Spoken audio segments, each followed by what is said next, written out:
Nyamirambo, surnommé le quartier musulman de Kigali. Alors que les tueries faisaient rage dès les premières heures du 7 avril 1994, nombreux Tutsis sont venus trouver refuge dans ce quartier. La majorité des personnes dont les noms sont inscrits, je les connaissais. Pour Abdul Karim, ancien imam de Kigali et membre de l'association des musulmans du Rwanda, l'idéologie génocidaire a eu du mal à trouver des alliés dans ce quartier à majorité musulman. Des affirmations démontrées par cette lettre, rédigée lors d'une réunion des leaders musulmans, 2 ans avant le début du génocide, alors que les violences contre la minorité Tutsi ne cessent de s'intensifier. La lettre dit « L'Assemblée générale des associations de musulmans a statué qu'aucun Rwandais ne devrait être tué à cause de son appartenance ethnique. Les musulmans n'étaient pas aimés du gouvernement.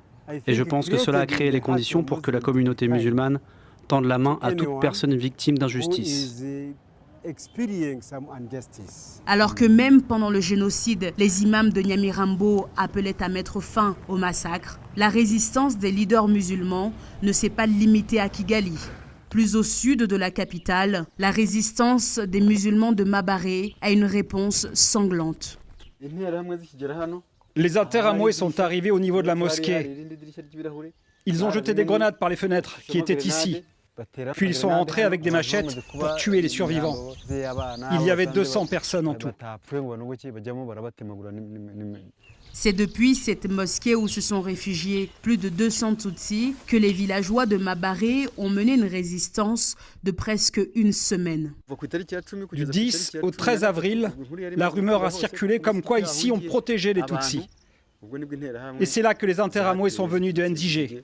Face aux pierres et bâtons du groupe d'autodéfense de Mabaré, les Interahamwe, aidés de l'armée, ont anéanti toute résistance de groupe et massacré des centaines de personnes. Ceux qui ont survécu, comme Chiuza, se sont cachés dans ce lac, Bugesera.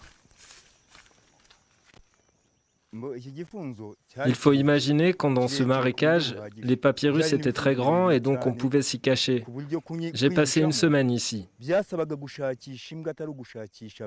Malgré cette cachette, Chiuza est le seul des 9 personnes cachées dans ces marécages à avoir survécu. J'ai survécu tout ce temps grâce à l'imam de Mabaré qui m'apportait à manger. Raconter cette histoire comme je l'ai vécue, c'est important pour moi. À l'image de Mabaré et de Nyamirambo, durant les 100 jours qu'aura duré le génocide des Tutsis, de nombreux membres de la communauté musulmane ont protégé des Tutsis, très souvent au risque de leur vie.